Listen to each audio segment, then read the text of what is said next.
지독한 소독약 냄새가 강서윤의 폐부를 찔렀다. 그녀는 싸구려 천으로 된 얇은 가디건을 여미며 중환자실 유리벽 너머를 응시했다. 차가운 유리 너머로 그녀의 어머니가 셀 수 없이 많은 튜브와 전선에 연결된 채 누워 있었다.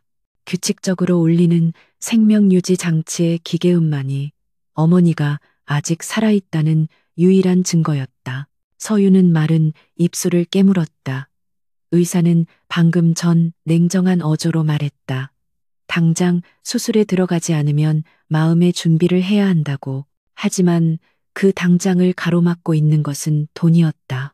그녀가 평생 만져본 적도 없는 천문학적인 액수의 수술비 청구서가 그녀의 가방 안에서 납덩이처럼 무겁게 존재감을 드러내고 있었다. 그녀는 병원 복도 끝 낡은 플라스틱 의자에 주저앉았다. 휴대폰을 확인했지만 의미 없는 행동이었다. 이미 대출 한도는 꽉 찼고 사채업자들의 독촉 문자는 1분 간격으로 울려대고 있었다. 오늘까지 입금하지 않으면 병원에 붉은 페인트가 칠해질 줄 알아라. 협박은 더 이상 협박이 아닌 곧 닥칠 현실이었다. 눈물이 핑 돌았지만 울 수조차 없었다. 울음은 사치였다. 그녀에게 필요한 것은 기적 혹은 악마의 거래뿐이었다. 그녀는 텅 빈 눈으로 오가는 사람들을 바라보았다. 모두가 각자의 삶을 살아가는데 왜 자신만 이 절벽 끝에 홀로 서 있어야 하는지 원망스러웠다. 시간은 야속하게 흘러가고 어머니의 생명도 함께 흘러가고 있었다. 그때였다. 그림자가 그녀의 낡은 운동화 위로 드리워졌다. 서윤이 고개를 들자 완벽하게 재단된 검은색 정장을 입은 중년 남자가 그녀를 내려다보고 있었다. 그의 안경은 복도의 형광등 빛을 반사해 차갑게 빛났고 표정에는 어떤 감정도 실려 있지 않았다. 남자는 한치의 망설임도 없이 입을 열었다. 강서윤 씨, 맞으십니까? 서윤은 경계심에 가득 차 몸을 움츠렸다. 또 다른 사채업자일까? 하지만 남자의 분위기는 그들과는 질적으로 달랐다. 그는 먼지 하나 없는 구두처럼 깔끔하고 얼음장처럼 차가운 기운을 풍겼다. 서윤이 마른 침을 삼키며 작게 고개를 끄덕이자 남자는 품 안에서 명함 한 장을 꺼내 내밀었다. 명함에는 간결하게 TK그룹 비서실장 조영환이라고 적혀 있었다. 대한민국을 움직이는 거대 기업 TK그룹. 서윤은 자신의 처지와 너무도 동떨어진 이름에 잠시 할 말을 잃었다. 무슨 일이시죠? 그녀의 목소리는 갈라져 나왔다. 조 실장은 그녀의 혼란을 꿰뚫어 보듯 말했다. 강서윤 씨의 모든 문제를 해결해 드릴 수 있습니다. 그의 목소리는 낮고 단호했다. 어머님의 병원비, 그리고 그 외의 모든 부채까지도요. 심장이 쿵 하고 바닥으로 떨어지는 것 같았다. 이것은 그녀가 방금 전까지 바라던 기적일까? 아니면 악마의 속삭임일까? 조건이 뭐죠? 서유는 본능적으로 물었다. 세상에 공짜는 없다는 것쯤은 이 지긋지긋한 가난 속에서 뼈저리게 배운 교훈이었다. 조 실장은 안경을 살짝 밀어 올리며 대답했다. 저희 회장님께서, 아니, 정확히는 저희 대표이사님께서 강서윤 씨를 만나고 싶어 하십니다. 자세한 이야기는 그분께서 직접 하실 겁니다. 그는 서윤의 대답을 기다리지 않고 검은색 세단이 대기하고 있는 병원 정문 쪽을 턱짓으로 가리켰다. 지금 바로 가시죠. 어머님의 수술 시간은 저희 쪽에서 이미 조율해 두었습니다. 강서윤 씨의 결정에 모든 것이 달려 있습니다. 이것은 제안이 아니었다. 교묘하게 포장된 협박이자 거부할 수 없는 유혹이었다. 서윤은 잠시 망설였다. 유리벽 너머의 어머니를 다시 한번 바라보았다. 저 기계음을 계속 듣기 위해서라면 그녀는 무엇이든 해야 했다. 그녀는 천천히 자리에서 일어섰다. 다리가 후들거렸지만 그녀는 이를 악물고 조 실장의 뒤를 따랐다. 그녀의 낡은 운동화가 병원의 대리석 바닥에 불안한 마찰음을 일으켰다. 차가 도착한 곳은 서울의 심장부 여의도를 내려다보는 TK그룹의 본사 건물이 아니었다. 차는 한강변의 최고급 호텔, 그 중에서도 오직 VVIP만을 위한 펜트하우스 입구에 멈춰섰다. 조 실장은 서윤을 엘리베이터로 안내하며 말했다. 대표님께서는 공식적인 만남을 선호하지 않으십니다. 오늘 대화는 극비로 취급될 것입니다. 엘리베이터는 소리 없이 상승했다. 서윤은 엘리베이터의 금빛 벽면에 비친 자신의 초라한 모습을 보았다.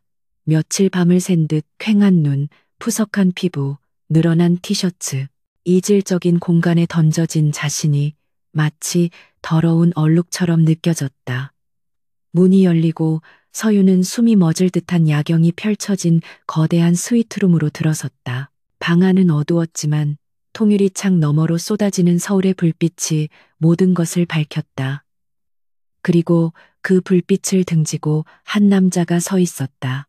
그는 도시의 야경을 지배하는 왕처럼 혹은 모든 것을 집어삼킬 듯한 포식자처럼 보였다.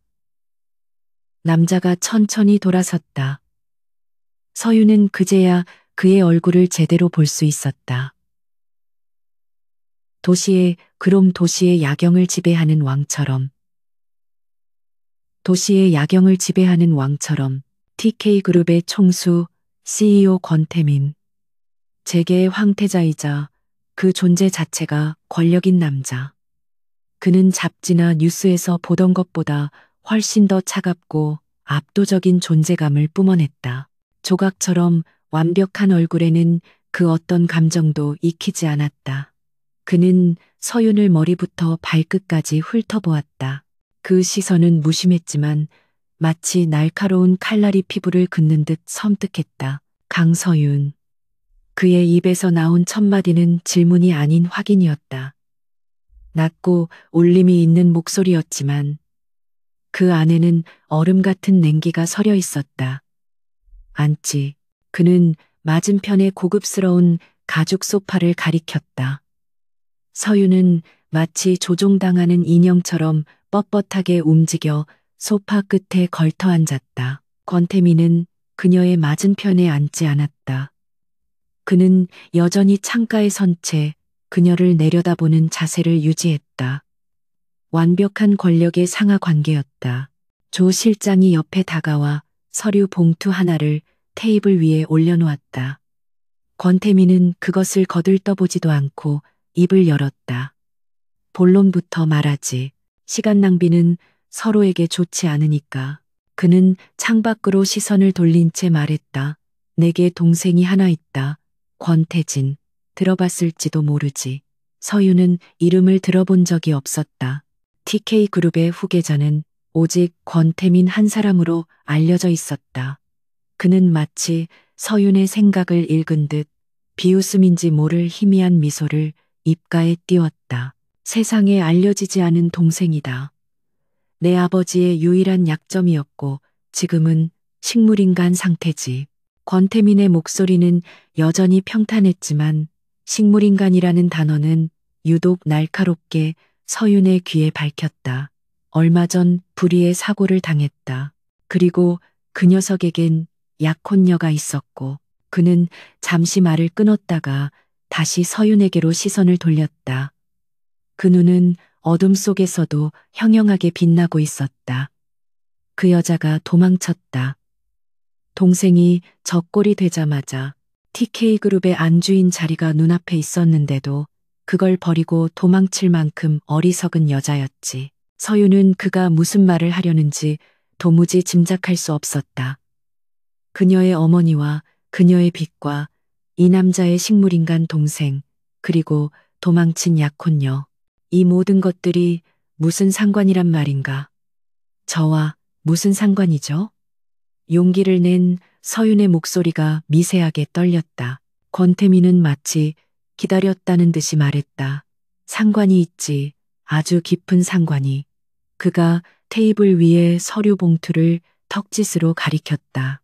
조 실장이 봉투를 열어 내용물을 꺼냈다. 그것은 계약서였다. 그리고 계약서 제일 상단에는 굵은 글씨로 이렇게 적혀 있었다. 혼인 계약서. 서윤의 눈이 커졌다. 그녀는 조 실장과 권태민을 번갈아 쳐다보았다. 권태민이 그녀의 혼란을 확인하며 잔인하게 말을 이었다. 내 동생, 권태진의 약혼녀가 필요하다. 정확히는 내 동생의 아내가 될 여자가 필요해. 이 사회를 안정시키고 아버지의 유언을 집행하기 위해서. 하지만 동생분은 식물인간이라고 서윤이 더듬거리며 말했다. 그래서 네가 필요한 거다. 권태민의 목소리가 한층 더 차가워졌다. 네가 그 도망친 여자 민지수의 자리를 대신하는 거다. 넌 내 동생 권태진과 결혼하게 될 거야. 서류상으로 서윤은 숨이 막혔다. 식물인간과의 결혼. 그것은 평생을 살아있는 시체 옆에서 수절하라는 말과 다름없었다. 제가 왜 그런 미친 짓을. 그녀가 뒷걸음질 치듯 몸을 물리려 하자 권태민이 처음으로 그녀에게 다가왔다. 그가 거대한 몸을 숙여 테이블을 짚자 값비싼 향수 냄새와 위압감이 서윤을 짓눌렀다. 미친 짓. 그가 낮게 읊조렸다. 내 어머니는 지금 당장 수술하지 않으면 죽어. 넌 내일 당장 길거리에 나앉게 될 거고 내 몸은 사채업자들 손에 찢겨 나갈 거다. 어느 쪽이 더 미친 짓이지, 강서윤. 그의 말은 비수처럼 정확하게 서윤의 가장 아픈 곳을 찔렀다. 그는 서윤의 턱을 거칠게 붙잡고 자신을 보게 했다. 그의 눈동자에는 분노도 연민도 없었다. 오직 철저한 계산만이 존재했다. 왜 하필 저죠? 서윤이 고통 속에서 겨우 물었다. 네가 깨끗하니까. 가진 게 아무것도 없어서 돈 몇 푼에 영혼이라도 팔아야 하는 절박한 상황이니까. 그리고 가장 중요하게는 넌 내게 아무런 위협도 되지 않으니까. 그는 서윤의 턱을 놓아주었다. 서윤은 캑캑거리며 숨을 몰아쉬었다. 권태민은 다시 완벽한 CEO의 모습으로 돌아가 말했다. 계약 조건이다. 넌 내 동생의 법적 아내가 된다. TK그룹의 며느리로서 필요한 최소한의 예절을 배울 거다. 그리고 넌 절대 내 눈에 띄어서는 안 된다. 그는 잠시 말을 멈췄다가 가장 중요한 조건을 덧붙였다. 그리고 넌 그 집안의 대를 이어야 해. 서윤의 얼굴이 하얗게 질렸다. 무슨 말씀이세요? 식물인간인 남편과 어떻게 대를 잇는단 말인가. 권태민의 입가에 차가운 미소가 스쳤다. 그건 걱정할 필요 없어. 방법은 내가 찾을 테니 중요한 건 TK그룹의 후계자가 필요하다는 사실이다. 그는 서윤의 눈을 똑바로 바라보며 말했다. 네가 그 상속자를 품게 될 거다. 이건 말도 안 돼요. 서윤은 고개를 저었다. 거래다, 강서윤. 내 어머니의 목숨과 내 인생을 건 거래. 권태민은 펜을 들어 계약서 위에 올려놓았다. 서명해. 그럼 내 어머니는 당장 대한민국 최고의 의사에게 수술을 받게 될 거다. 거절하면 넌 이 문을 나가는 순간 지옥을 보게 될 거고. 서윤의 시선이 계약서와 펜, 그리고 권태민의 얼음 같은 얼굴 사이를 오갔다. 그녀는 선택의 여지가 없었다. 그녀는 지옥을 피하기 위해 또 다른 지옥으로 걸어 들어가야만 했다. 그녀의 손이 천천히 그러나 망설임 없이 펜을 향해 뻗어나갔다. 어머니의 얼굴이 떠올랐다. 그녀는 눈을 질끈 감았다. 결혼식은 사흘 만에 치러졌다. 식이라고 부르기도 민망할 정도의 절차였다. 강서윤은 태어나 처음 입어보는 순백의 드레스를 입었지만 그 드레스는 기쁨의 상징이 아닌 차가운 족쇄처럼 느껴졌다. 드레스는 TK그룹의 스타일리스트들이 가져온 수십 벌 중 가장 눈에 띄지 않고 단정한 디자인으로 골라진 것이었다. 그녀의 개성이나 취향은 완벽하게 무시되었다. 장소는 병원 VVIP 병동의 작은 예배실이었다. 하객은 없었다. 오직 권태민과 조영환 실장, 그리고 법적인 절차를 위해 고용된 변호사 2명뿐이었다. 신랑인 권태진은 당연히 그 자리에 없었다. 그의 존재는 오직 서류상으로만, 그리고 곧 그녀의 남편이 될 이름으로만 존재할 뿐이었다. 서유는 텅 빈 신랑의 자리를 보며 이 기괴한 연극의 서막을 온몸으로 실감했다. 권태민은 검은색 예복을 입고 있었으나 그는 신랑의 형제라기보다는 이 모든 것을 감시하는 집행관처럼 보였다. 그는 서윤에게 단 한 번의 따뜻한 눈길도 주지 않았다. 그의 차가운 시선은 오직 서명란을 향해 있었고 서윤이 떨리는 손으로 혼인신고서에 자신의 이름을 적어내릴 때까지 미동도 하지 않았다. 펜촉이 종이에 긁히는 소리가 유난히 크게 울렸다. 주례사도 축가도 그 어떤 축하의 말도 없었다. 변호사가 법적 효력이 발생했음을 선언하자마자 권태민은 넥타이를 살짝 풀며 조 실장에게 지시했다. 처리해. 단 2마디였다. 그에게 이 결혼은 완수해야 할 업무, 처리해야 할 서류 작업 그 이상도 이하도 아니었다. 서유는 자신이 인간이 아닌 값비싼 물건처럼 거래되었다는 사실을 다시금 깨달았다. 모든 절차가 10분 만에 끝났다. 서유는 이제 법적으로 권태진의 아내 TK그룹의 며느리가 되었다. 하지만 바뀐 것은 서류상의 지위뿐, 그녀를 둘러싼 공기의 밀도는 더욱 차갑고 무거워졌다. 조 실장이 그녀에게 다가와 정중하지만 기계적인 어조로 말했다. 사모님, 이제 저택으로 이동하셔야 합니다. 사모님이라는 호칭이 귀에 밝힌 가시처럼 아프고 이질적이었다. 그녀가 저택이라고 불리는 곳에 도착했을 때 서유는 잠시 숨이 멎는 듯했다. 서울 외곽의 거대한 부지를 차지한 그곳은 성이라고 불려도 무방할 정도였다.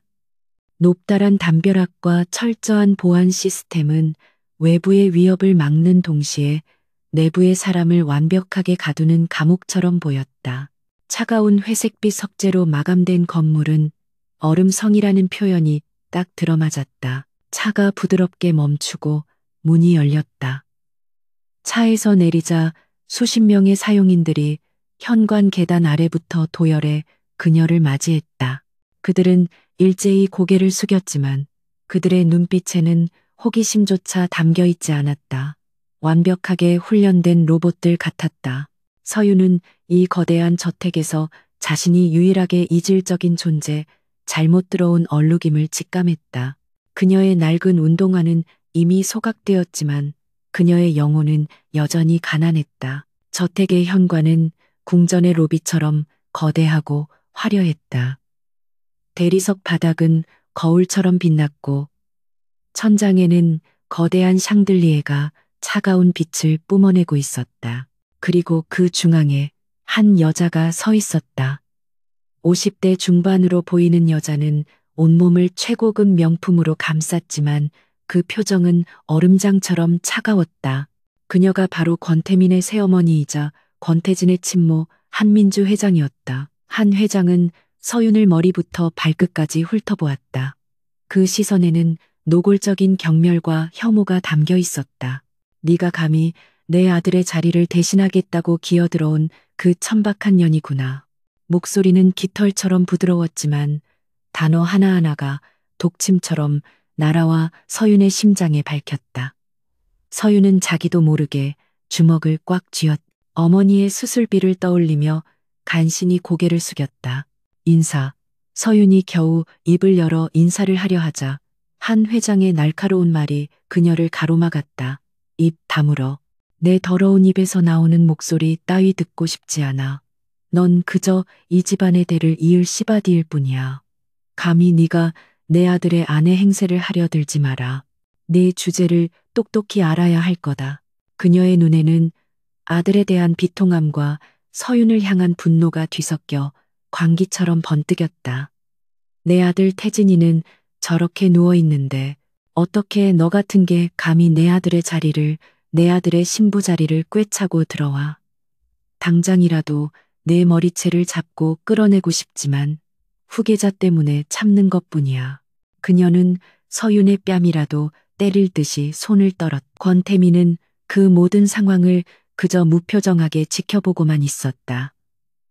그는 자신의 새어머니를 제지할 생각이 전혀 없어 보였다. 오히려 그는 서윤이 이 집안에서 어떤 취급을 받게 될지 똑똑히 보라는 듯 무심한 표정으로 서 있었다. 한 회장의 모욕적인 언사가 잠시 멎자 그는 비로소 입을 열었다. 그녀가 머무를 방을 안내해 그리고 내일부턴 교육을 시작하도록. 그의 말은 한 회장에게 하는 명령이자 서윤에게 하는 통보였다. 한 회장은 권태민을 증오, 어린 눈으로 쏘아보았지만 더 이상 아무 말도 하지 않았다. 이 얼음성의 실질적인 주인은 권태민이라는 것을 그녀 역시 알고 있었다. 그녀는 분을 사귀지 못한 채 혀를 차며 돌아섰다. 어디 구경이나 해보자고. 저 천한 피가 얼마나 버틸 수 있을지. 서윤의 방은 저택의 별채에 가까운 서쪽 동에 배정되었다. 본관과는 긴 복도로 연결되어 있었지만 철저히 분리된 공간이었다.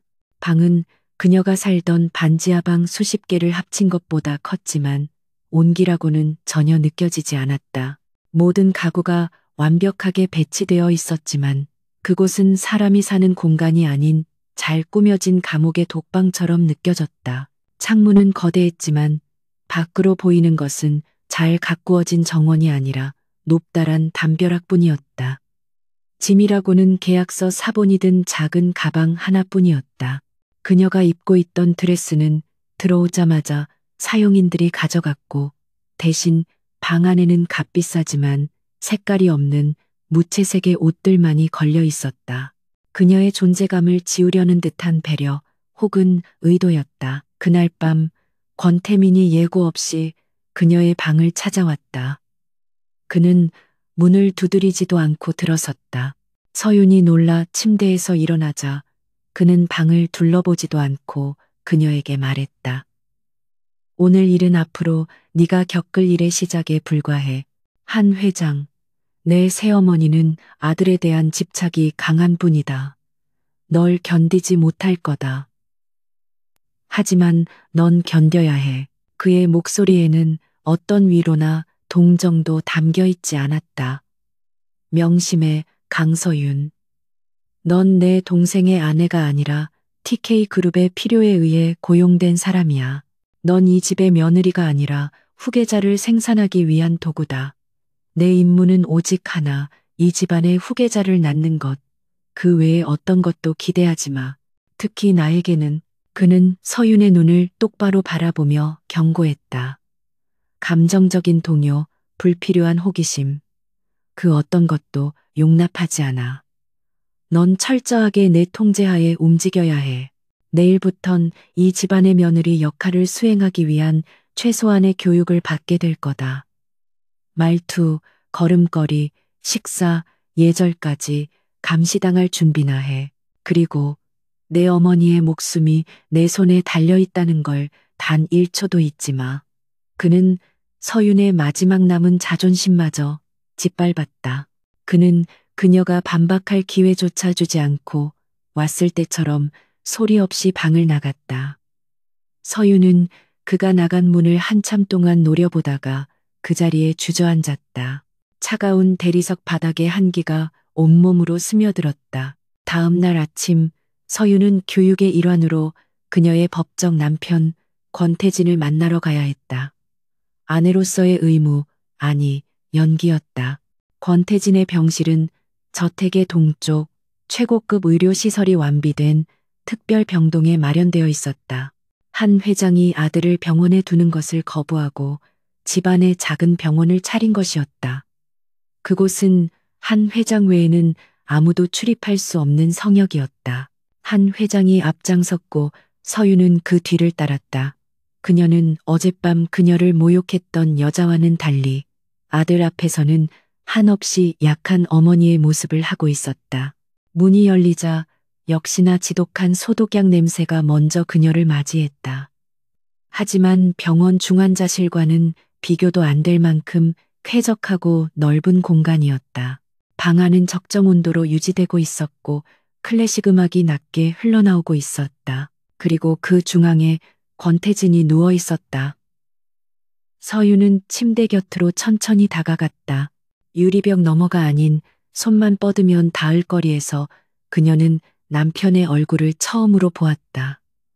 권태진은 형인 권태민과는 전혀 다른 분위기를 가지고 있었다. 그는 창백했지만 잠든 것처럼 평온해 보였다. 모든 것을 꿰뚫어 볼 듯한 권태민의 날카로운 눈과 달리 그는 감은 눈 아래 긴 속눈썹이 그림자를 드리우고 있었다. 날카롭고 차가운 권태민과는 달리 그의 이목구비는 어딘가 유약하고 섬세한 느낌을 주었다. 저항할 의지가 없는 사람처럼 보였다. 그가 왜 식물인간이 되었는지, 그 불의의 사고라는 것이 무엇인지 서유는 알 수 없었다. 하지만 그녀는 이 남자가 이 거대한 집안에서 어떤 위치였을지 어렴풋이 짐작할 수 있었다. 한 회장은 아들의 손을 잡고 하염없이 눈물을 흘렸다. 그녀가 서윤에게 보였던 아기는 온데간데 없고 오직 자식을 잃을지도 모른다는 슬픔에 잠긴 어머니의 모습만이 남아 있었다. 태진아, 엄마 왔어. 저 여자가 내 자리에 앉아 있어. 네가 일어나서 저 여자를 쫓아내야 하는데. 그녀는 서윤을 돌아보며 증오를 속삭였다. 네가 감히 내 아들 자리를 대신해서 후계자를 낳겠다고? 어림없어. 내 아들이 깨어나기만 하면 너 같은 건 당장 쓰레기처럼 버려질 거야. 한 회장의 저주 섞인 말에도 서윤은 아무런 대꾸도 할 수 없었다. 그녀는 그저 멍하니 권태진을 바라보았다. 이 남자는 아무것도 모른 채 누워 있었다. 자신의 이름으로 낯선 여자와 결혼식이 치러졌는지, 그 여자가 자신의 아이를 낳아야 할 운명인지 아무것도 모른 채 서유는 이 거대한 저택에서 자신과 이 남자가 가장 닮아 있다는 기묘한 동질감을 느꼈다. 둘 다 권태민의 거대한 계획을 위한 체스말에 불과했다. 권태진은 누워서 자신은 서서 그것이 유일한 차이점이었다. 강서윤의 삶은 권태민의 얼음성에 갇힌 채 완벽하게 통제되기 시작했다. 아침 6시 기상, 일시간의 정원 산책조차 감시인의 동행하에 이루어졌다. 식사는 정해진 시간에, 정해진 메뉴로, 정해진 예법에 맞춰서 해야 했다. 그녀는 TK 가문의 며느리로서 필요한 모든 것을 주입받았다. 말투, 걸음걸이, 심지어는 감정을 드러내지 않고 미소 짓는 법까지. 이 모든 교육은 그녀, 강서윤이라는 존재를 지우고 권태진의 아내라는 이름의 인형을 만드는 과정처럼 느껴졌다. 그녀는 반발할 수 없었다. 그녀의 어머니는 여전히 TK그룹 소유의 병원에서 회복 중이었고 그 사실이 그녀의 목에 걸린 가장 무거운 족쇄였다. 그녀는 권태민의 지시에 절대적으로 복종해야만 했다. 한민주 회장의 학대와 모욕은 일상이 되었다. 그녀는 서윤을 식사 자리에서 혹은 마주칠 때마다 경멸 어린 시선으로 쏘아보며 독서를 퍼부었다. 천한 것이 비단 옷을 걸친다고 귀해질 줄 아나. 네가 숨 쉬는 공기조차 아깝다. 서윤은 그저 고개를 숙이고 모든 것을 감내했다. 그녀의 내면은 차가운 얼음장 밑으로 가라앉는 듯했다. 그렇게 한 달이 지났을까. 숨 막히는 일상이 기계적으로 반복되던 어느 날 밤, 권태민이 그녀의 방으로 호출했다. 아니, 그의 서재로 오라는 일방적인 통보였다. 서유는 무채색의 실내복을 단정히 하고 그의 서재로 향했다. 거대한 마호가니 문이 소리 없이 열리자 방 안을 가득 채운 짙은 커피 향과 위압감이 그녀를 짓눌렀다. 권태민은 거대한 책상 뒤편에 앉아 있었다. 그는 서류에서 눈을 떼지 않은 채 그녀에게 맞은편 의자를 턱짓으로 가리켰다. 서윤이 뻣뻣하게 앉아 그는 한참 뒤에야 서류를 덮고 그녀를 바라보았다. 그의 눈은 여느 때처럼 어떤 감정도 담고 있지 않은 차가운 유리구슬 같았다. 교육은 받을 만한가? 질문이 아닌 확인이었다. 서윤이 작게 고개를 끄덕이자 그는 곧바로 본론으로 들어갔다. 시간이 없어. 집안 어른들의 인내심이 바닥을 보이고 있다. 그는 책상 위에 다른 서류철을 그녀 앞으로 밀었다. 그것은 돌아가신 선대 회장의 유언장 사본이었다. 아버님의 유언이다. 그의 목소리는 한층 더 낮아졌다. 내 동생 태진이 혹은 태진의 법적 배우자가 1년 이내에 후계자를 갖지 못할 경우 태진이 소유한 TK그룹의 모든 지분은 공익재단으로 귀속된다. 서윤은 그제야 이 모든 일의 전말을 어렴풋이 짐작할 수 있었다. 이것은 단순한 대입기 문제가 아니었다. 권태민의 목소리가 이어졌다. 그 재단은 한 회장 측 사람들이 장악하고 있지. 태진이의 지분이 그들 손에 넘어가면 TK그룹의 경영권은 통째로 흔들리게 된다. 나 역시 이 자리에서 밀려나게 될 거란 뜻이다. 그는 처음으로 자신의 속내 혹은 계산을 드러냈다. 그는 자신의 왕좌를 지키기 위해 이 모든 일을 꾸민 것이었다. 하지만 그는 서윤이 식물인간이라는 말을 차마 입 밖에 내지 못하고 더듬거렸다. 권태민은 마치 그 말을 기다렸다는 듯 차갑게 대답했다. 알고 있다. 그래서 너를 데려온 거야. 그는 서랍에서 또 다른 파일을 꺼냈다. 그것은 병원 서류였다. 아버지께서는 이런 상황을 예견이라도 하셨던 건지 태진이가 사고를 당하기 한참 전에 미리 조치를 취해 두셨다. 그는 조치라는 단어를 기계적으로 내뱉었다. 태진이의 것은 안전하게 보관되어 있다. 병원에서 서윤의 얼굴이 하얗게 질려갔다. 그가 무슨 말을 하려는지 알 것 같았다. 인공수정이다. 권태민이 못을 박았다. 넌 내 동생의 아이를 TK그룹의 후계자를 임신해야 한다. 그것이 네가 이 집에 온 유일한 이유고 내 존재 가치다. 그의 말은 비수였지만 서윤은 더 이상 놀랄 기력도 없었다. 그녀는 이미 이 거래에 자신의 몸을 담보로 잡혔다는 것을 알고 있었다. 시술은 이번 주 안에 진행한다. 그는 서윤의 의사는 묻지도 않았다. 병원 측과 모든 일정은 조율 끝났어.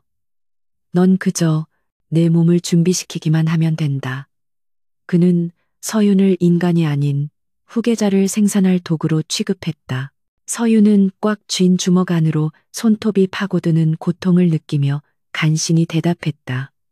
알겠습니다. 그날 이후 서윤의 일과에는 남편인 권태진의 병실을 방문하는 것이 추가되었다. 한민주 회장의 강요였다.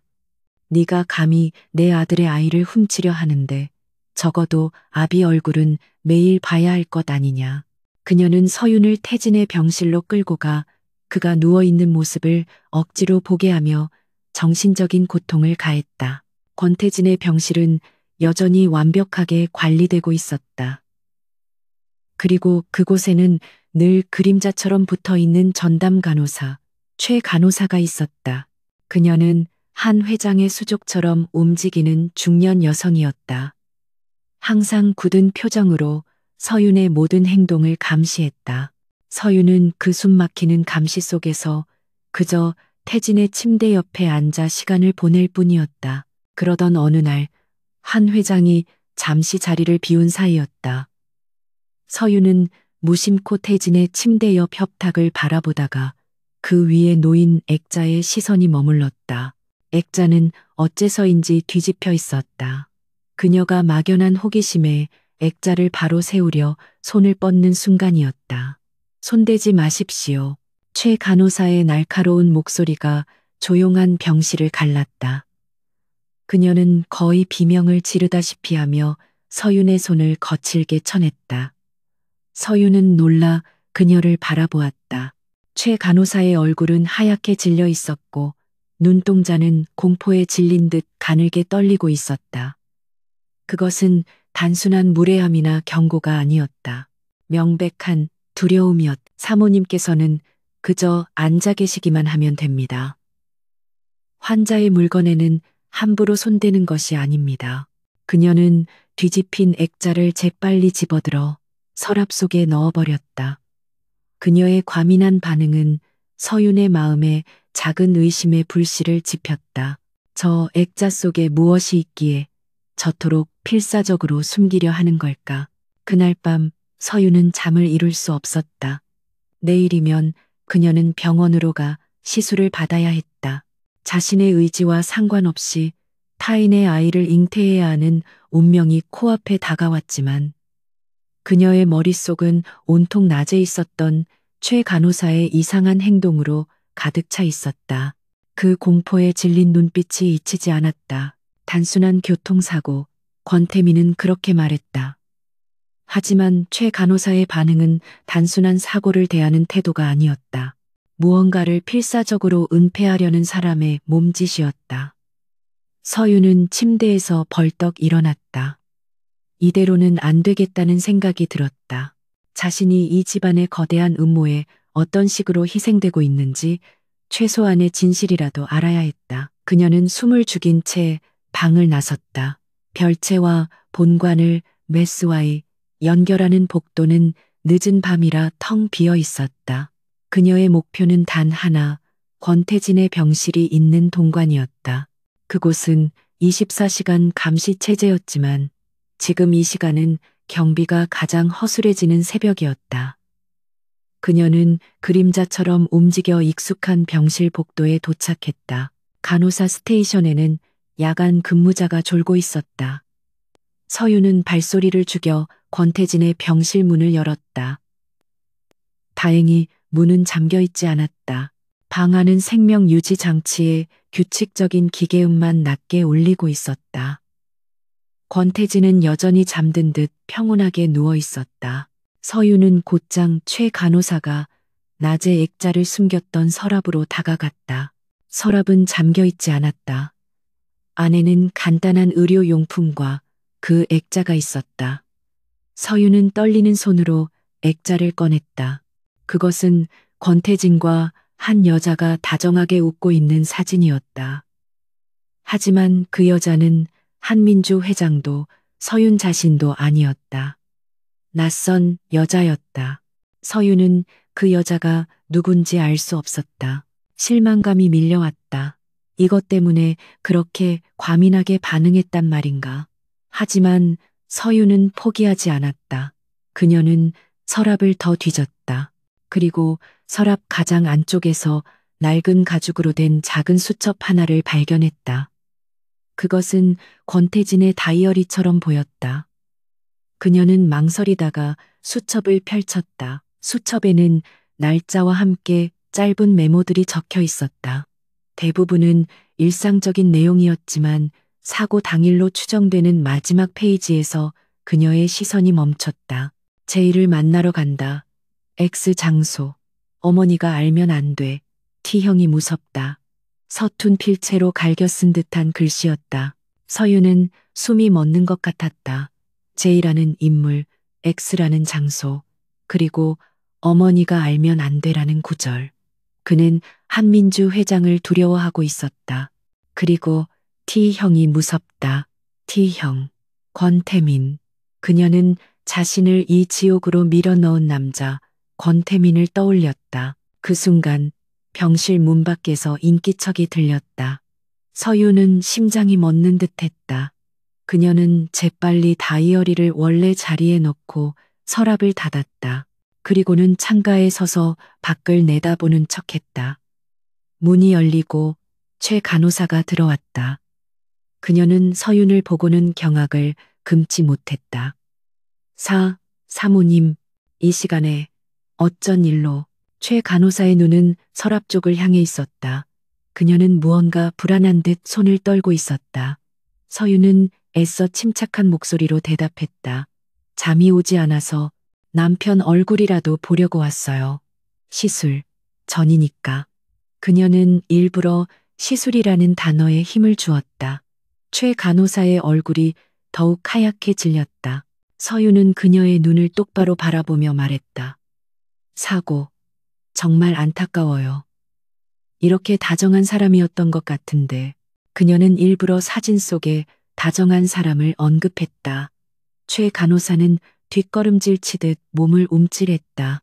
그녀는 서윤이 무언가를 봤다는 것을 직감한 듯 했다. 서윤은 더 이상 아무 말도 하지 않고 병실을 나섰다. 차가운 복도를 걸어 자신의 방으로 돌아오는 내내 그녀의 머릿속은 T형이 무섭다는 문장으로 가득 차 있었다. 권태진은 자신의 형을 두려워했다. 그리고 그는 사고를 당했다. 서윤은 거대한 음모의 한가운데에 자신이 서 있음을 깨달았다. 그리고 내일 그녀는 그 무서운 남자의 조카 혹은 다른 무언가를 잉태해야 할 운명이었다. 차가운 시술대에 금속성 한기가 등줄기를 타고 올랐다. 강서윤은 무균 처리된 수술실의 천장 무늬만을 멍하니 바라보았다. 어젯밤 다이어리에서 본 T형이 무섭다는 필체는 그녀의 망막에 낙인처럼 찍혀 있었다.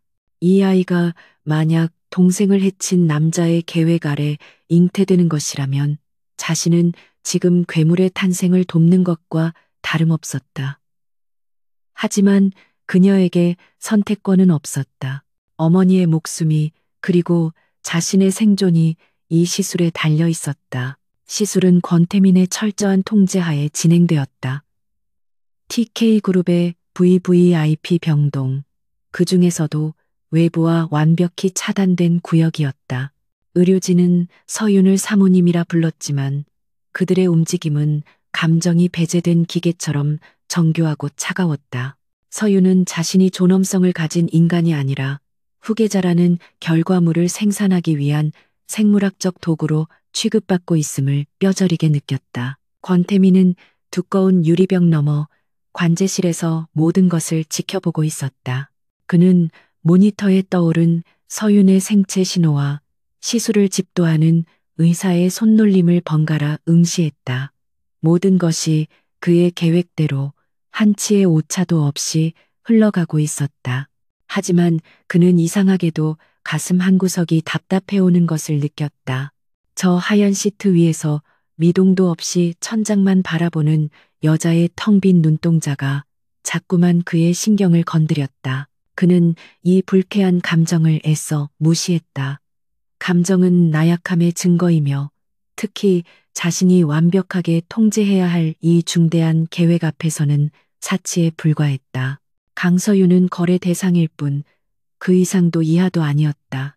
그녀의 텅 빈 눈은 절망 때문이 아니라 그저 자신의 처지를 받아들인 체념일 뿐이라고 그는 스스로를 납득시켰다. 중요한 것은 오직 그녀의 자궁에 TK의 씨앗이 뿌려졌다는 사실뿐이었다. 시술은 1시간도 채 걸리지 않아 끝났다. 의사가 나와 권태민에게 90도로 고개를 숙였다. 대표님, 완벽하게 끝났습니다. 이제 안정과 기다림만 남았습니다. 권태민은 짧게 고개를 끄덕였을 뿐 어떤 감정의 동요도 보이지 않았다. 그는 조영환 실장에게 후속 조치에 만전을 기하도록 한 회장님이 자극하는 일이 없게 해 라는 지시만 남기고 차갑게 병원을 떠났다. 서윤은 저택의 방으로 돌아와 침대에 누웠다. 의사는 절대 안정을 명했다. 그녀는 자신의 아랫배에 손을 얹어보았다. 아직 아무것도 느껴지지 않았지만 이곳에 이제 자신만의 것이 아닌 또 다른 생명이 혹은 거대한 음모의 씨앗이 심어졌다는 사실이 그녀를 질식시켰다. 그녀는 이 아이를 과연 사랑할 수 있을까?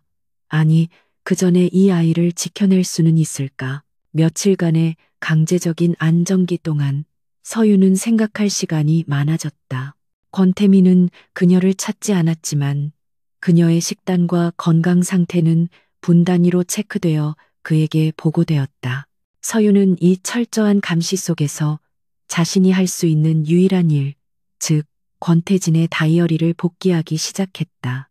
J라는 인물, X라는 장소, 그리고 T형에 대한 공포, 몸이 조금 회복되자 서유는 다시 권태진의 병실을 찾았다. 한 회장의 날카로운 감시는 여전했지만 서유는 이제 임신 가능성이 있는 중요한 몸이었기에 대놓고 해코지를 하지는 못했다. 서유는 그 틈을 노려 다시 최 간호사를 떠봤다. 태진 씨. 사고 나기 전에 제이라는 여자와 자주 다퉜나요? 그녀는 일부러 사진 속 여자의 존재를 아는 척했다. 그 순간 최 간호사가 들고 있던 주사기를 바닥에 떨어뜨릴 뻔했다. 그녀의 얼굴은 종이장처럼 하얗게 질렸다. 사모님, 도대체 그 이름을 어떻게? 그녀는 공포에 질려 주변을 두리번거렸다. 마치 누군가 듣고 있기라도 한 것처럼 그녀는 서윤에게 다가와 거의 기어들어가는 목소리로 속삭였다. 제발, 그 이름은 잊으세요. 그분 때문에 도련님이. 최 간호사는 말을 잇지 못하고 입을 틀어막았다. 그녀의 눈에는 단순한 두려움이 아닌 죽음을 목격한 자의 공포가 서려 있었다. 서유는 확신했다. 제이라는 여자는 권태진의 사고와 직접적인 연관이 있었다. 그리고 최 간호사는 그 진실을 알고 있었다. 서유는 그녀를 더 압박하는 대신 한 발 물러섰다. 지금 그녀를 압박하는 것은 오히려 위험할 수 있었다. 그날 밤 서유는 더 대담한 계획을 실행에 옮겼다. 그녀는 최 간호사의 교대 시간을 정확히 파악하고 그녀가 자리를 비운 10분의 틈을 노려 병실에 잠입했다. 그녀의 목표는 다이어리가 아니었다. 그녀는 낮에 최 간호사가 액자를 숨겼던 서랍을 다시 열었다. 그리고 그 서랍 가장 깊숙한 곳에서 액자 뒤편에 교묘하게 숨겨져 있던 작은 USB 메모리 스틱을 발견했다. 심장이 발소리처럼 크게 울렸다. 이것이 분명했다. 권태진이 형과 어머니의 눈을 피해 남긴 진실의 조각이었다. 서유는 USB를 재빨리 자신의 옷 속에 깊숙이 숨겼다. 그리고 다이어리와 액자를 원래 있던 그대로 완벽하게 정리해 두었다. 그녀가 막 병실을 빠져나가려던 찰나 복도 저편에서 인기척이 느껴졌다. 권태민이었다. 그는 이 늦은 시간에 예고도 없이 동관을 찾았다.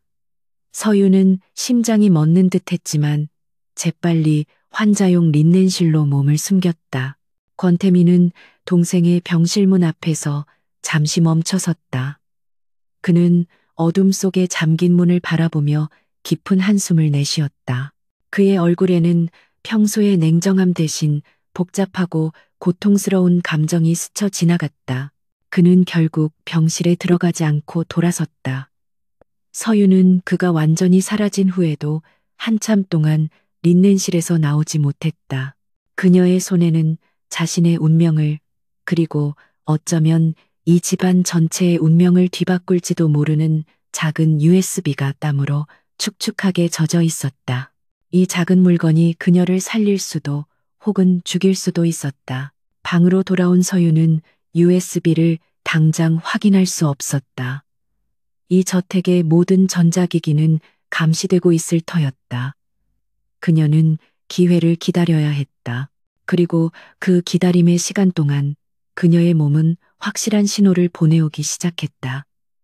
아침마다 속이 메스꺼렸고 특정한 냄새에 헛구역질이 났다. 시술 후 정확히 2주가 지난 아침 저택 전속 의사가 그녀를 방문했다. 간단한 피검사 후 의사는 정중하지만 사무적인 표정으로 그녀에게 결과를 통보했다. 사모님, 축하드립니다. 임신입니다. 서유는 눈을 감았다. 그녀의 뱃속에 이 얼음성의 미래를 짊어질 상속자가 그녀의 의지와는 상관없이 뿌리를 내리기 시작했다. 강서윤의 임신 소식은 얼음성에 떨어진 불씨였다. 그 불씨는 축복의 온기가 아닌 모든 것을 태워버릴 전쟁의 서막을 알리는 봉화였다. 가장 먼저 보고를 받은 사람은 당연히 권태민이었다. 그는 자신의 사무실에서 모니터에 떠오른 임신 확정이라는 단어를 보았지만 그의 표정에는 단 하나의 미세한 균열도 없었다. 모든 것이 계획대로 완벽한 시나리오대로 흘러가고 있었다. 그는 즉시 조영환 실장에게 지시를 내렸다.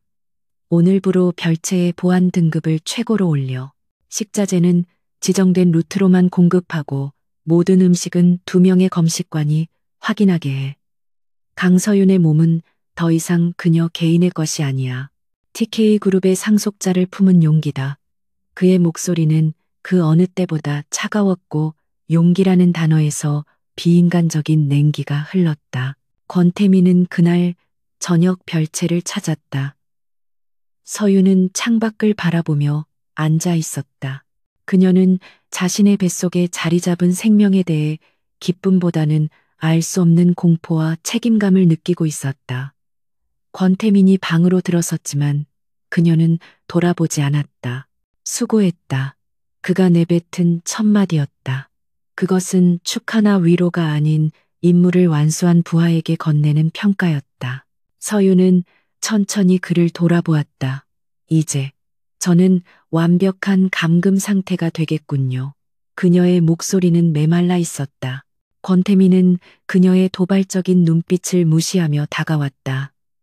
넌 내 동생의 아이를 가졌어. 이 집안의 후계자다. 당연히 그에 상응하는 보호를 받아야지. 넌 이제부터 이 방 밖으로 한 걸음도 내 허락 없이는 나갈 수 없어. 너와 아이의 안전을 위해서다. 그것은 보호가 아닌 속박의 선언이었다. 그는 서윤의 배를 잠시 내려다보았다. 그 시선에는 아주 희미하지만 복잡한 감정이 스쳤다. 자신의 계획이 성공했다는 만족감, 그리고 동시에 자신도 모르는 사이 피어오른 이질적인 감정에 대한 혼란이었다. 하지만 그는 곧 그 감정을 지우고 완벽한 CEO의 얼굴로 돌아왔다. 네가 할 일은 오직 하나, 10달 동안 이 아이를 무사히 지켜내는 것, 그뿐이다. 한편 본관에서는 폭풍이 몰아치고 있었다. 한민주 회장은 임신 소식을 전해 듣고 들고 있던 값비싼 찻잔을 바닥에 내동댕이 쳤다. 쨍그랑 날카로운 파열음과 함께 방 안의 공기가 얼어붙었다. 임신, 감히 저 천한 것이 내 아들의 아이를 가졌다고? 그녀의 얼굴은 분노로 하얗게 질려 일그러져 있었다. 그녀는 이 모든 것이 권태민의 계략임을 알고 있었다. 그녀는 즉시 누군가에게 전화를 걸었다. 작은아버님, 지금 당장 저택으로 와주셔야겠습니다. 괴물이, 진짜 괴물을 만들어내고 있습니다. 그녀가 작은아버님이라고 부른 인물은 선대 회장의 동생이자 권태민의 숙부인 권상모였다. 그는 TK그룹의 호시탐탐 노리는 숨겨진 독사 같은 인물이었다. 권상모는 1시간도 채 되지 않아 저택의 밀실의 모습을 드러냈다. 그는 겉으로는 온화한 학자처럼 보였지만 그 눈빛에는 탐욕이 서려 있었다. 형수님, 이게 다 무슨 소리입니까? 태진이는 아직 일어나지도 못했는데 어디서 후계자가 나온단 말입니까? 한민주 회장은 떨리는 손으로 술을 따르며 말했다. 그 계집애입니다. 태민이가 어디서 데려왔는지 모를 그 천박한 계집애가 태진이의 아이를 가졌답니다. 인공수정이라고 해요. 어떻게 내 아들의 것을 함부로. 그녀는 분노에 몸을 떨었다. 권상모는 눈을 가늘게 떴다. 태민이, 그놈이 결국 일을 저질렀군요. 그 아이가 태어나면 유언장에 따라 모든 지분은 그 아이에게 갈 것이고 태민이는 완벽한 후견인으로서 그룹을 장악하게 됩니다. 우리에게 남는 건 아무것도 없어요. 한민주 회장이 권상모의 손을 붙잡았다. 안 됩니다. 그렇게 둘 순 없어요. 태진이가 깨어나면 모든 걸 되돌려줘야 하는데 저 아이가 태어나면 모든 게 끝이에요. 그 아이 절대 태어나서는 안 됩니다. 그녀의 목소리에는 살기마저 감돌았다. 권상모는 그녀의 손을 다독이며 음흉하게 웃었다. 물론입니다. 형수님, 방법이야. 만들어내면 되는 것 아니겠습니까? 그들의 첫 번째 계획은 교묘했다. 아이가 정말 권태진의 아이가 맞는지 의심을 퍼뜨리는 것이었다. 그 계집애, 근본도 모르는 애입니다. 어디서 바람이라도 피워서 다른 남자의 아이를 가진 것일 수도 있지요. 권상무가 말했다. 우선 그 아이의 아버지가 권태진이 아닐 수도 있다는 의심을 만들어야 합니다. 그러려면 그 계집애에게 남자가 필요하겠군요. 그날 이후 서윤의 주변에 새로운 인물들이 배치되었다. 한민주 회장은 임신부의 안정이 중요하다는 거짓된 명목하에 자신의 신복 중 하나인 젊고 건장한 남자 경호원을 서윤의 전담 경호원으로 붙였다. 그는 서윤이 유일하게 산책을 허락받는 정원에서 그림자처럼 그녀를 따랐다. 동시에 한 회장은 서윤에게 온갖 보양식을 보내기 시작했다. 아이를 위해서라면 뭐든 먹어야지라는 다정한 말과 함께 서윤은 그들의 갑작스러운 친절이 독이 든 사과임을 직감했다. 그녀는 경호원의 불필요한 접근을 경계했고 한 회장이 보낸 음식에는 젓가락조차 대지 않았다.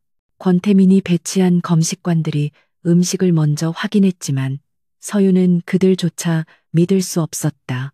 그녀는 오직 밀봉된 생수와 최소한의 견과류로 버텼다. 그녀의 몸은 날로 말라갔지만 정신은 더욱 또렷해졌다. 그녀는 이 지옥에서 자신과 뱃속의 아이를 지킬 방법은 오직 하나, 진실을 밝혀내는 것뿐이라고 생각했다. 그녀에게는 권태진이 남긴 USB가 있었다. 하지만 이 감옥 같은 저택 안에서는 그것을 확인할 방법이 없었다. 그녀에게는 외부로 나갈 명분이 그리고 안전한 컴퓨터가 필요했다. 서윤은 기회를 노렸다. 그녀는 권태민이 배치한 의료진의 정기 검진을 받던 중 일부러 극심한 복통을 호소하며 쓰러졌다. 배가 너무 아파요. 그녀의 연기는 완벽했다.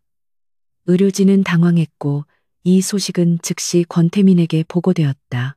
상속자에게 문제가 생겼다는 보고에 권태민은 직접 별채로 달려왔다. 서윤은 창백한 얼굴로 식은땀을 흘리며 그를 노려보았다. 당신이 날 이렇게 만들었어. 난 여기서 한 발짝도 못 나가게 하고 내 어머니조차 볼 수 없게 만들었지. 이러다 아이가 잘못되기라도 하면 그땐 어떻게 할 거죠? 그녀는 처음으로 권태민에게 악을 쓰듯 소리쳤다. 그녀의 눈에는 절박함과 분노가 서려 있었다. 권태민은 그녀의 격렬한 반응에 잠시 주춤했다. 그는 상속자를 잃을 수도 있다는 최악의 시나리오를 떠올렸다. 의사는 산모의 스트레스가 극심한 상태입니다. 이런 식이라면 태아에게도 좋지 않습니다. 최소한의 심리적 안정이 필요합니다라고 조언했다. 서윤은 그 틈을 놓치지 않았다. 어머니, 우리 엄마 딱 한 번만이라도 보게 해줘요. 내 눈으로 엄마가 안전한 걸 확인해야 그래야 내가. 권태민은 잠시 그녀를 꿰뚫어 볼 듯이 응시했다. 그는 그녀의 연기를 의심했지만 동시에 그녀의 말이 사실일 수도 있다고 생각했다. 뱃속의 아이는 그에게 가장 중요한 패였다. 좋아, 단 한 번이다. 병원까지는 내가 동행한다. 그리고 내 감시 하에서만 만날 수 있어. 그는 마침내 허락했다. 다음 날 서윤은 삼엄한 경호 속에 저택을 나섰다. 그녀의 어머니가 입원해 있는 TK 병원이었다. 권태민은 약속대로 그녀와 동행했다. 서윤은 몇 달 만에 어머니를 만났다. 어머니는 최고의 치료를 받아 많이 회복되었지만 여전히 딸을 보자마 눈물을 흘렸다. 서윤은 어머니를 끌어안고 다독였다. 권태민은 병실 밖에서 그 모습을 지켜보고 있었다. 바로 그때 서윤은 어머니를 부축하는 척하며 어머니의 병실에 있던 간호사의 노트북이 놓인 카트를 발견했다. 그녀는 권태민의 시선이 잠시 다른 곳으로 향한 틈을 타 재빨리 주머니 속에 USB를 노트북에 꽂았다.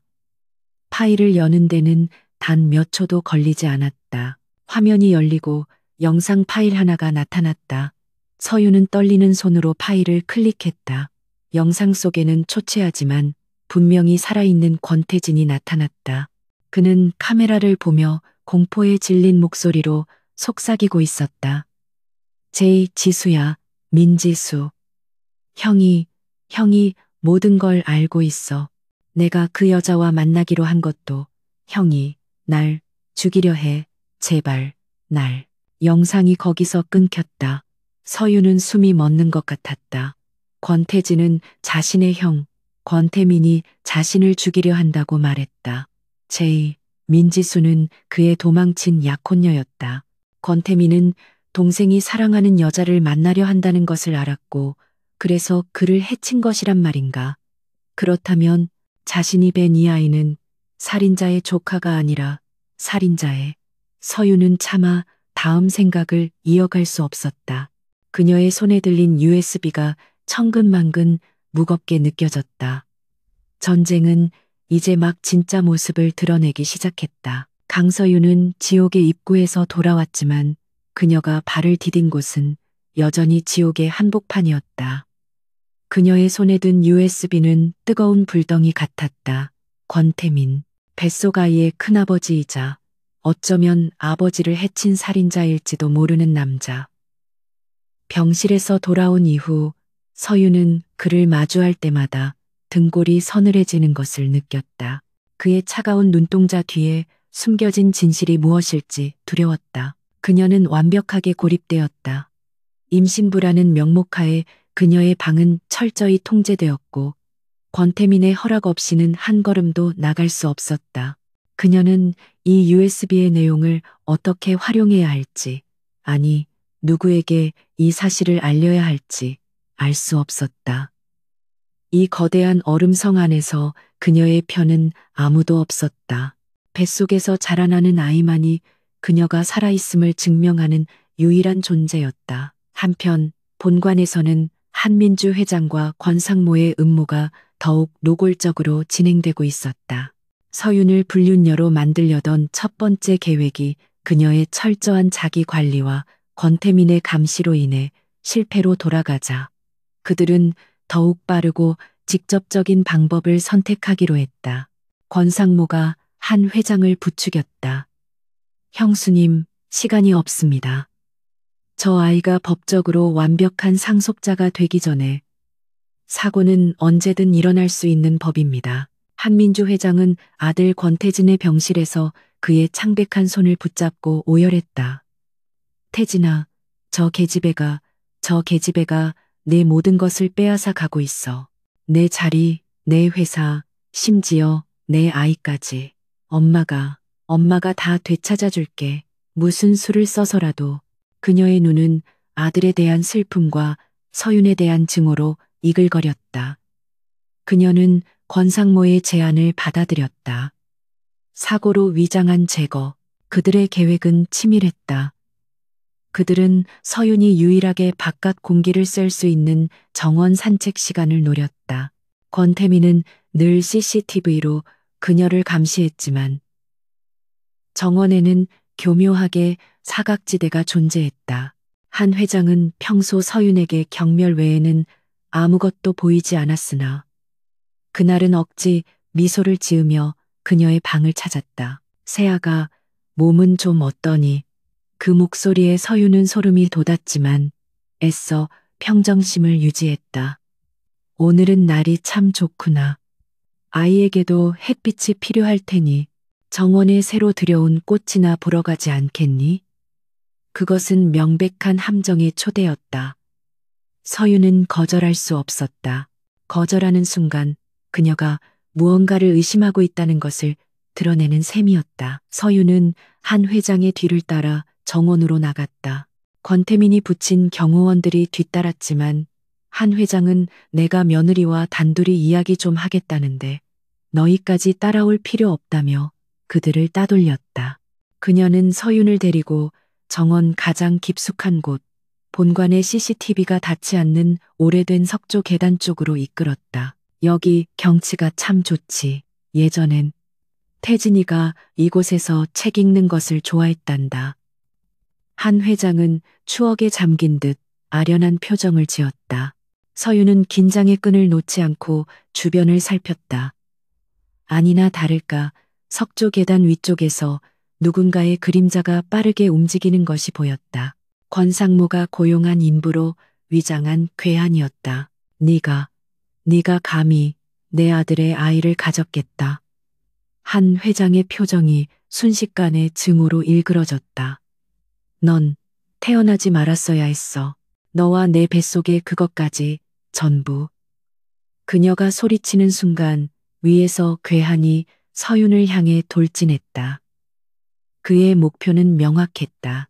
임신한 서윤을 계단 아래로 밀어붙여 아이와 함께 사고로 처리하는 것이었다. 서윤은 비명을 지르며 몸을 피하려 했지만 임신한 몸은 둔했다. 그녀가 막 괴한의 손에 붙잡혀 계단 아래로 떨어지려던 찰나였다. 감히 누굴 건드려 칠흑 같은 그림자가 그들 사이를 갈랐다. 권태민이었다. 그는 믿을 수 없는 속도로 괴한의 팔을 꺾어 제압했다. 그는 서윤의 산책 경로가 평소와 다르다는 것, 그리고 한 회장이 경호원들을 물렸다는 보고를 받자마자 불길한 예감에 직접 달려온 것이었다. 권태민의 눈은 살기로 이글거렸다. 그는 한 회장을 노려보며 으르렁거렸다. 지금 무슨 짓입니까, 어머님? 한 회장은 괴한이 잡히자 당황했지만 이내 표독스럽게 소리쳤다. 네가 감히 나에게 저 천한 것을 감싸고 도는 거냐. 저것 때문에 내 태진이가. 닥치십시오. 권태민의 고함이 정원을 울렸다. 그는 더 이상 감정을 숨기지 않았다. 태진이를 그렇게 만든 게 누군데.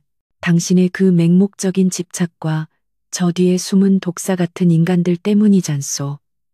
그는 바닥에 쓰러져 공포에 질린 서윤을 일으켜 세웠다. 그의 팔이 그녀의 어깨를 단단히 감쌌다. 그것은 보호였고 동시에 소유의 선언이었다. 서윤은 그의 품에서 가쁘게 숨을 몰아쉬었다. 죽음의 공포, 그리고 자신을 구해준 남자에 대한 혼란. 이 남자는 동생을 죽이려 한 살인자인가? 아니면 자신과 아이를 지켜주는 유일한 방패인가? 그녀는 이 혼란을 끝내야만 했다. 그녀는 권태민의 옷자락을 붙잡고 그를 밀어냈다. 이게 다 무슨 연극이죠. 그녀의 목소리는 공포와 분노로 떨리고 있었다. 한쪽에서는 날 죽이려 하고 다른 한쪽에선 날 구해주고. 당신들 도대체 나한테 원하는 게 뭐예요? 그녀는 권태민을 노려보았다. 당신도 똑같잖아. 당신도. 당신 동생을 그렇게 만들었잖아. 권태민의 눈이 충격으로 커졌다. 무슨 소리를 하는 거지? 모르시겠어요? T 형이 무섭다. 서윤은 다이어리에서 본 문장을 외쳤다. 권태진 씨는 당신을 두려워했어. 당신이 그를 죽이려 했다고. 그녀는 더 이상 참을 수 없다는 듯 품속 깊이 숨겨두었던 USB를 꺼내 그에게 던졌다. 이게 당신이 그토록 원하던 후계자의 아버지가 남긴 유언이야. 직접 확인해 보시죠. 살인자 씨. 서윤의 절규에 권태민은 굳은 얼굴로 USB를 집어들었다.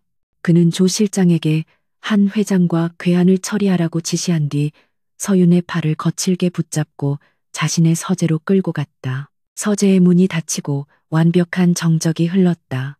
권태민은 떨리는 손으로 USB를 노트북에 꽂았다.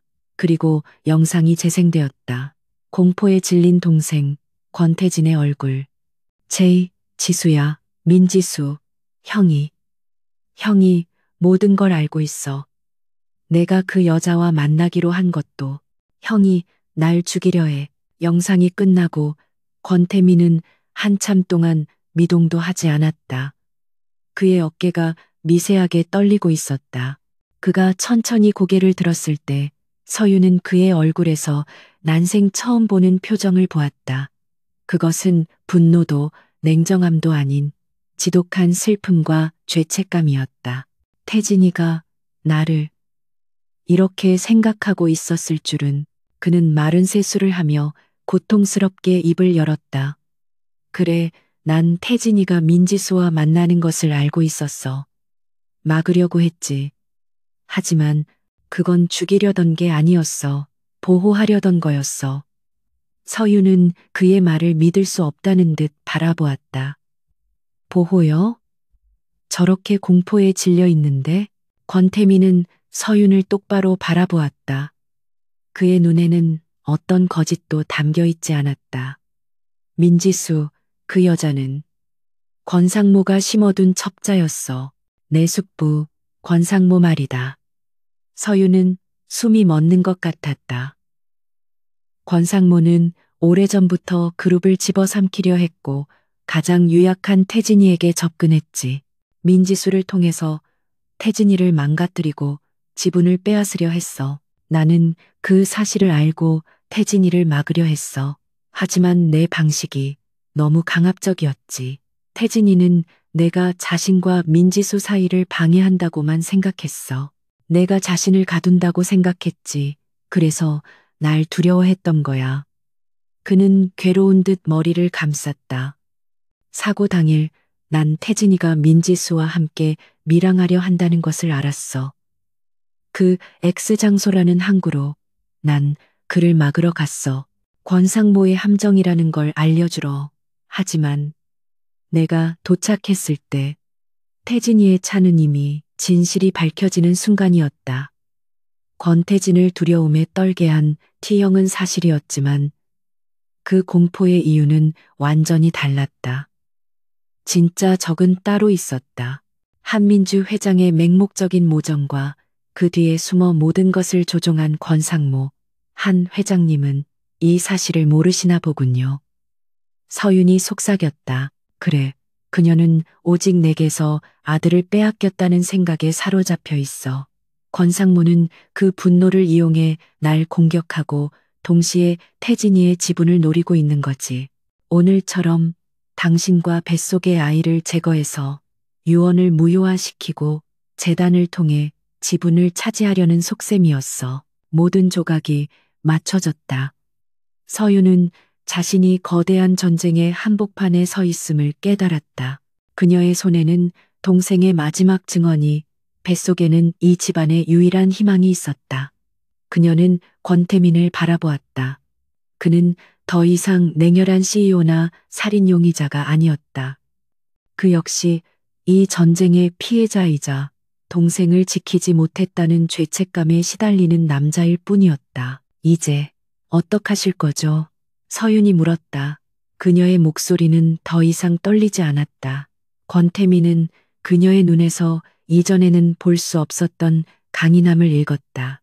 그는 노트북을 닫으며 말했다. 전쟁은 시작됐어, 강서윤. 그리고 넌 더 이상 도구가 아니야. 내 유일한 파트너다. 그는 자리에서 일어나 그녀에게 손을 내밀었다. 권상모와 한 회장은 곧 이사회를 소집할 거야. 상속자의 부재 혹은 불확실성을 이유로 날 끌어내리려 하겠지. 우린 그 자리에서 모든 것을 끝내야 해. 당신과 아이를 지키고 태진이의 복수를 하기 위해서. 서유는 그의 손을 망설임 없이 잡았다. 얼음성에서의 외로운 싸움은 끝났다. 이제 두 사람의 위험한 동맹이 시작될 차례였다. TK그룹의 긴급 이사회 소집일. 회의실의 공기는 얼음장처럼 차갑고 팽팽했다. 거대한 마호가니 테이블의 한쪽 끝에는 권상모가 앉아 있었고 그의 옆에는 넋이 나간 듯하지만 여전히 증오를 거두지 않은 한민주 회장이 자리했다. 그들은 자신들이 승리를 거머쥐었다고 확신하고 있었다. 그들 앞에는 이미 회장 해임안과 상속권 무효에 관한 서류가 놓여 있었다. 회의실 문이 열리고 권태민이 모습을 드러냈다. 그의 등장은 예상된 것이었으나 그 뒤를 따르는 인물은 모두를 경악게 했다. 배가 제법 불러온 강서윤이었다. 그녀는 더 이상 빚에 쫓기던 초라한 여자가 아니었다. 권태민이 직접 고른 단정하지만 기품 있는 드레스를 입은 그녀의 눈빛에는 두려움 대신 강철 같은 의지가 서려 있었다. 권상무가 헛기침을 하며 비아냥거렸다. 이게 무슨 추태인가, 태민아. 감히 저런 근본도 없는 여자를 이 신성한 이사회에 들이다니. 뱃속의 아이가 정말 네 동생 태진이의 아이라고 증명이라도 할 셈인가? 우리가 확보한 증거에 따르면 저 여자는 그는 서윤의 전담 경호원이었던 남자의 거짓 증언서를 흔들었다. 그것이 그들의 마지막 패였다. 서윤이 경호원과 부적절한 관계를 맺었으며 뱃속의 아이는 권씨 가문의 핏줄이 아니라는 날조된 스캔들. 한민주 회장이 그 말을 거들었다. 당장 저 여자를 끌어내세요. 저 더러운 것이 감히 내 아들의 이름을 더럽히고 내 손주 행세를 하려 해. 그녀의 목소리는 히스테릭했다. 권태민은 미동도 하지 않았다. 그는 천천히 자신의 자리에 앉아 서윤을 자신의 옆바 안전한 곳에 앉혔다. 그는 권상모를 바라보며 차갑게 웃었다. 숙부님, 그 연극은 이제 그만하시죠. 그는 조영환 실장에게 신호를 보냈고 회의실에 거대한 스크린이 켜졌다. 강서윤 씨의 불륜 증거라고 하셨습니까? 좋습니다.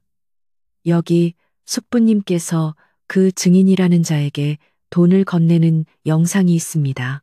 스크린에는 권상모의 비서가 경호원에게 두툼한 돈 봉투를 건네는 장면이 선명하게 재생되었다. 권상모의 얼굴이 순식간에 굳어졌다.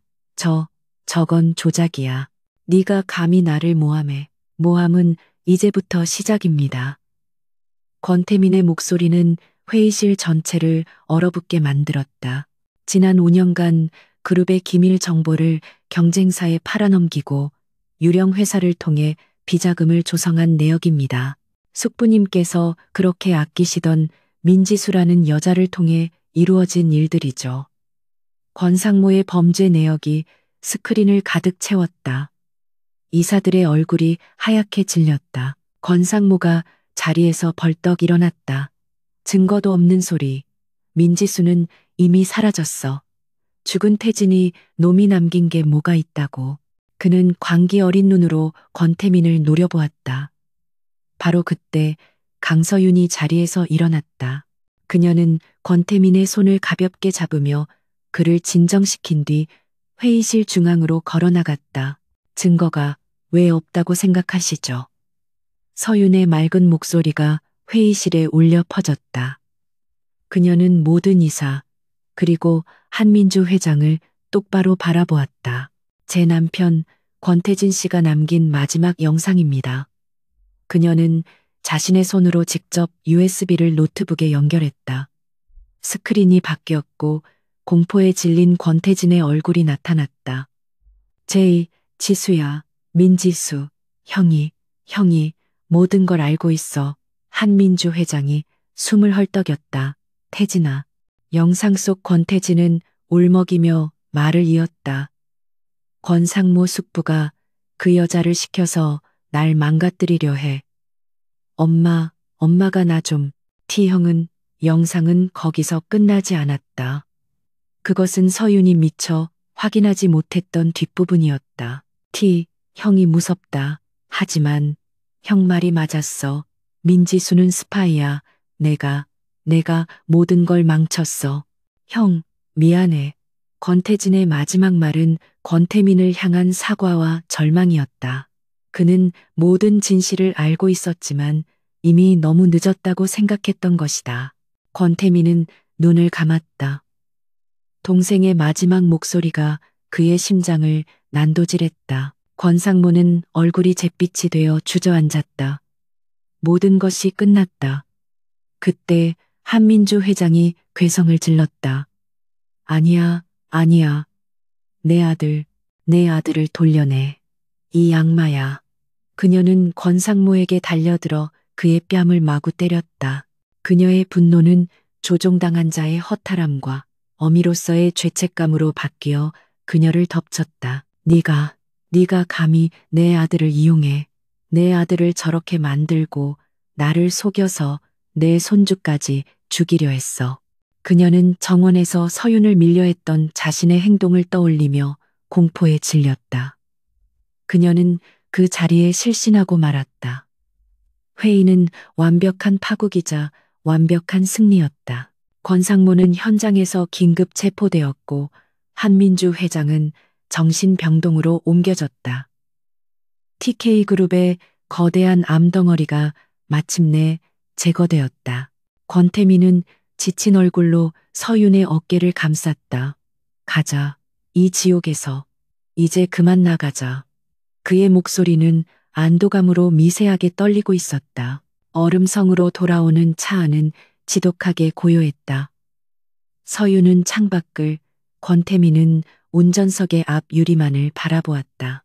저택에 도착했을 때 서윤은 자신을 올가매던 모든 족쇄가 사라졌음을 느꼈다. 그녀는 더 이상 이 집의 죄수나 도구가 아니었다. 그녀는 이 집의 유일한 상속자를 품은 당당한 존재였다. 그날 밤 권태민은 처음으로 서윤의 방문을 두드렸다. 들어가도 되겠나. 그의 목소리에는 딱딱한 명령조 대신 망설임이 담겨 있었다. 서윤이 문을 열자 그는 서류 봉투 하나를 내밀었다. 그것은 그들의 혼인 계약서였다. 그리고 그 위에는 파기라는 붉은 도장이 찍혀 있었다. 이젠 이게 필요 없어졌어. 그가 말했다.